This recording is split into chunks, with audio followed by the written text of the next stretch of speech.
Israel की दबंगई लगातार जारी है और इसराइल इस वक्त हर देश पर कहीं ना कहीं हर सतह पर इस वक्त बमबारी करता हुआ दिखाई दे रहा है। पिछले दिनों आपने देखा कि किस तरीके से इसराइल ने कतर को निशाना बनाया, जहां पर हमास के लीडरान के दरमियान सीज फायर बंदी की मीटिंग चल रही थी और मीटिंग के दरमियान ही जिस इमारत पर यह मीटिंग चल रही थी उस इमारत को निशाना बनाया गया इसराइल की तरफ से। फिर उसके बाद हठधर्मी देखिए कि इस हमले को अंजाम दिए जाने के बाद इसमें इसराइल की तरफ से अरब जो ममालिक हैं उन्हें धमकी दी गई है, इंतबा दिया गया है कि वो अगर हमास के लोगों को पनाह देगा तो और वो इसी तरीके का हमला करेगा। और इसके बाद हमने देखा कि इसराइल ने एक और नया मोर्चा खोल दिया है। नया मोर्चा दरअसल यमन की दाल हुकूमत सना पर अब इसराइल ने एक बड़ा हमला किया है। और जैसा कि आप जानते हैं कि हौसियों की तरफ से लगातार इसराइल के एयरपोर्ट्स को निशाना बनाया जाता रहा है। पिछले दिनों हमने देखा कि रामोन एयरपोर्ट को निशाना बनाया गया हौसियों की तरफ से, और फिर उसके बाद इसराइल के बेन गोरियन एयरपोर्ट को भी निशाना बनाया जाता रहा है। और कई बार हमने देखा है कि जो इसराइल का जो एयरपोर्ट है, ये दो एयरपोर्ट्स पर, इसके अलावा कई और एयरपोर्ट्स हैं जहां पर ऑपरेशनल जो एक्टिविटी थी वो भी कई मरतबा 2 से 3 घंटों के लिए रोकी गई, क्योंकि वहां पर सिर्फ और सिर्फ धुआं धुआं दिखाई दे रहा था। इसराइल को हमास और हौसियों की तरफ से लगातार पैगाम दिए जा रहे हैं और दूसरी तरफ ये देखने को मिल रहा है कि इसराइल अब हमास और हौसियों को सबक सिखाते सिखाते अब अरब देशों के साथ भी ठनता हुआ नजर आ रहा है, उनके सामने खड़ा होता हुआ नजर आ रहा है। इसराइल ने अब यह कहा है कि अगर हमास को पनाह देने वाले देश या मुल्क पनाह देंगे उन्हें, तो हम उनके साथ वैसा ही सुलूक करेंगे। और हौसियों के जरिए कंट्रोल किए जा रहे, हेल्थ मिनिस्ट्री ने बताया है, ये बात हो रही है कि जो आज जो ताजा हमला किया गया है इसराइल की तरफ से वो ये कि यमन के जो हौसी हैं, वो यमन के हौसियों की जो राजधानी है, यमन की जो राजधानी है, दाल हुकूमत है सना, वहां पर हमला किया गया है और इसराइल की तरफ से। और इस हमले में बड़ा नुकसान भी हुआ है। नुकसान कितना हुआ इस वीडियो के जरिए आपको बताएंगे। और जैसा कि आपको बताएं कि हेल्थ मिनिस्ट्री की तरफ से एक बयान जारी किया गया है। हौसियों की कंट्रोल जेर कब्जा जो हेल्थ मिनिस्ट्री है, उन्होंने बताया कि हमलों से कम अब तक 35 लोगों की मौत हो चुकी है और 118 दिगर लोग जख्मी हुए हैं। और जो जानकार हैं उनकी माने तो कहा जा रहा है कि आंकड़ा और बढ़ सकता है। और हौसियों के सैटेलाइट चैनल अल मसीरा के मुताबिक एक हमला सना के एकदम बीच में मौजूद एक मिलिट्री हेडक्वार्टर की इमारत पर किया गया, जिसमें कई लोग मारे गए और कई लोग जख्मी हुए हैं। हालांकि अभी तक सटीक जो आंकड़े हैं नहीं बताए गए हैं। और इस रिपोर्ट के मुताबिक कहा जा रहा है कि आसपास के घरों को भी नुकसान पहुंचा है। माना जा रहा है कि जो अमवात का आंकड़ा है वो और बढ़ सकता है। ईंधन सप्लाई करने वाले स्टेशन को भी निशाना इसराइल की तरफ से बनाया गया है।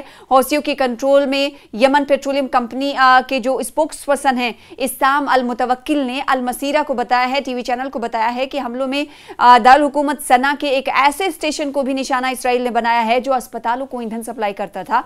साथ ही साथ जो मकामी अफराद हैं उन्होंने कहा है कि शहर के कई इलाकों में तेज धमाके सुनाई दिए और आसमान में आग और धुएं के गुबार दिखाई दिए। यानी ये जो हमला किया गया है इसराइल की तरफ से दारुल हुकूमत सना में यमन के वो रिहायशी इलाकों में भी किया गया है, जिसके बाद ऐनी शाहिदीन में अफरा तफरी दिखाई दी। और दूसरी तरफ हमने देखा कि जहां एक तरफ कतर का गुस्सा अभी तक थमा ही नहीं था और दूसरी तरफ आज इसराइल की तरफ से यमन की दारुल हुकूमत सना पर ये एक्शन कहीं ना कहीं जो इस्लामिक ममालिक हैं उनमें गहरा गुस्सा जो है पनपता हुआ दिखाई दे रहा है। अब जो है अब हिकमत अमली भी मुरतब की जा रही है। अरब देशों में जो अरब ममालिक हैं उनमें बहुत ज्यादा गुस्सा नजर आ रहा है और अब कहीं ना कहीं लामबंदी इसराइल की शुरू हो चुकी है। और जो यमन पर हमला किया गया है इसराइल की तरफ से, इस हमले के हवाले से मिलिट्री स्पोक्सपर्सन ने क्या कुछ कहा है वो आपको तफसील के साथ बताते हैं। हौसी का जो मीडिया हेडक्वार्टर है उन्होंने दावा किया है कि इसराइल ने जो नॉर्थ जॉफ प्रोविजन है उसकी राजधानी हज़्म में, मतलब दारुल हुकूमत हज़्म शहर में एक सरकारी इमारत को भी निशाना बनाया। और साथ ही साथ जो हौसी के मिलिट्री के स्पोक्सपर्सन है ब्रिगेडियर जनरल याहया सरी ने उन्होंने कहा है कि सेना प्रमुख ने कहा है कि जो इसराइल के विद्रोही हैं उन्होंने लड़ाकू विमानों पर सतह से हवा में मार करने वाली मिसाइलें दागी हैं और हमारा जवाब जरूर आएगा। इसके बाद ये कहा जा रहा है याहया सरी की तरफ से सीधे तौर पर यह कह दिया गया है, क्योंकि वैसे ही आपको मालूम ही है कि पिछले दिनों से ही हौसियों में भारी गुस्सा दिखाई दे रहा है, क्योंकि इसराइल ने लगातार हौसियों के पीएम को निशाना बनाया था और कैबिनेट के कई वुज़रा को मार गिराया था, जिसके बाद हौसी गुस्से में हैं। उन्होंने पहले ही कहा है कि खून का बदला खून होगा और जिस तरीके से इसराइल हम पर वॉर कर रहा है, अटैक कर रहा है, इसका बदला जल्द से जल्द हम लेंगे। और उसके बावजूद जैसे ही कई एयरपोर्ट्स को निशाना हौसियों की तरफ से बनाया जा रहा है, तो दूसरी तरफ इसराइल की तरफ से दोबारा अटैक कर दिया जा रहा है। ऐसे में हौसी इस वक्त बहुत गुस्से में है। हौसियों की तरफ से क्या कुछ कदम आने वाले दिनों में उठाया जाएगा, इसकी तफसील हम आपको जरूर देंगे, क्योंकि याह्या सरी ने सीधे तौर पर यह कह दिया है कि हमारा जवाब जरूर आएगा। और साथ ही साथ जो हूती हौसियों की जो हिमायती प्रेसिडेंट है मेहदी अल मशात ने कहा है कि हमले जारी रहेंगे, यानी हम हमले खत्म करने वाले नहीं हैं। इसराइल अगर हमें आंख दिखाएगा तो हम उसे इसका भरपूर जवाब देंगे, ना सिर्फ हमले करेंगे बल्कि हर तरफ से घेरने की कोशिश करेंगे। और कई सतह पर इसराइल को घेरने की कोशिश लगातार की जा रही है। माशी तौर पर, इक्तिसादी तौर पर, सियासी दबाव डालने की कोशिश की जा रही है, लेकिन इसराइल की तरफ से जारहियत लगातार जारी है। जो ममालिक गजा और फलस्तीन की हिमायत में इस वक्त इसराइल को आंखें दिखा रहे हैं, तो इसराइल उन पर बमबारी कर रहा है। कतर में सीज फायर मुआहदे की मीटिंग चल रही थी, उस वक्त भी निशाना इसराइल की तरफ से बनाया गया, जिसके बाद ये कहा गया अरब देशों की तरफ से कि इसराइल पर भरोसा नहीं किया जा सकता। भले ही पहले ही डोनाल्ड ट्रंप ये कहते रहे हों कि हम दोनों ममालिक के बीच सीज फायर की फायरबंदी कराने के लिए मीडिएशन कर रहे हैं और दोनों ममालिक मान गए हैं। हमास ने भी राजीनामा उस वक्त दिया था और इसी के बाद हमने देखा कि कतर में ये मीटिंग भी शुरू हो गई, लेकिन पीठ पे छुरा इसराइल की तरफ से घोंपा गया, क्योंकि इसकी शुरुआत भी इसराइल ने भरी, जिसके बाद कतर में मीटिंग हो रही थी और वहां पर पीठ पर छुरा भोंका गया। और इसराइल का ये कहना है, इसराइल ने जब ये किया हमला तो उस वक्त कतर भी काफी गुस्से में है और जो इस्लामिक ममालिक हैं वो उठ खड़े होने की बात लगातार कह रहे हैं। और ना सिर्फ उठ खड़े होने की बात बल्कि अब पूरे अरब ममालिक में भारी गुस्सा दिखाई दे रहा है और एक इंतकाम लेने की बात कही जा रही है। और साथ ही साथ याह्या सरी की अगर बात करें तो उन्होंने सीधे तौर पर इसराइल को इंतबा देते हुए कहा है कि हमारा जवाब जरूर आएगा। और जो इसराइल के लोग हैं, इसराइली जो हैं, वो सतर्क रहें, अलर्ट रहें। हालांकि इसराइल ने ये नहीं बताया है कि वो किन जगहों को निशाना बना रहा था, लेकिन पहले भी उसने यमन पर हमले किए हैं और जिसका मकसद हौसियों के मिसाइल और ड्रोन हमलों का जवाब देना रहा है। हौसियों की तरफ से लगातार रेड सी में भी कमर्शियल जहाज़ों पर हमले किए जाते रहे हैं, आपने देखा होगा, क्योंकि हौसी ये कह रहे हैं कि ज़मीन से लेकर आसमान तक या फिर पानी की बात करें, रेड सी की बात करें, तो वहाँ पर जो कमर्शियल जहाज़ हैं उन्हें निशाना बनाया जाता रहा है। खासकर जो इसराइल के जहाज हैं उस से गुजर होता है, तो क्योंकि हौसियों की तरफ से लगातार कहा गया कि लाल सागर में अब सिर्फ खून दिखाई देगा, लाल खून दिखाएगा, रेड सी एकदम रेड ब्लड की तरह दिखाई देगी, ऐसे इंतबा देते रहे हैं। और एक बार फिर से याह्या सरी कहते हुए नजर आ रहे हैं कि रेड सागर में जो कमर्शियल जहाज हैं उन पर भी हमले जारी रहेंगे, जिनके बारे में उनका मानना है कि उनका संबंध जो जहाज जा रहे हैं उनका ताल्लुक इसराइल से है। साथ ही साथ जो ईरान के हिमायती हौसी हैं उनका कहना है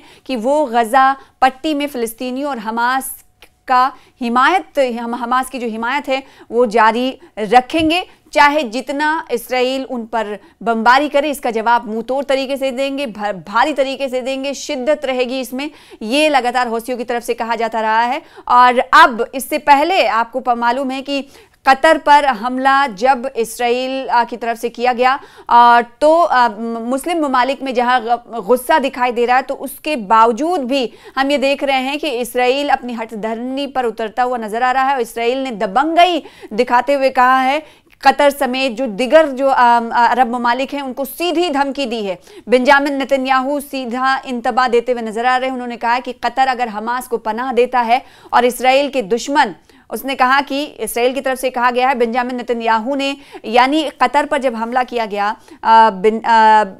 इसराइल की तरफ से, तो इस हमले को डिफेंड करते हुए इसराइली वजीर आजम इस बेंजामिन नेतन्याहू दिखाई दे रहे हैं। उन्होंने सीधे तौर पर कहा कि कतर हमास को जो भी पनाह देगा उसके खिलाफ वो दुश्मनों की तरह ही ट्रीट करेंगे। इसराइल के दुश्मन जहां भी छुपे होंगे वहां तक इसराइल पीछा करेगा।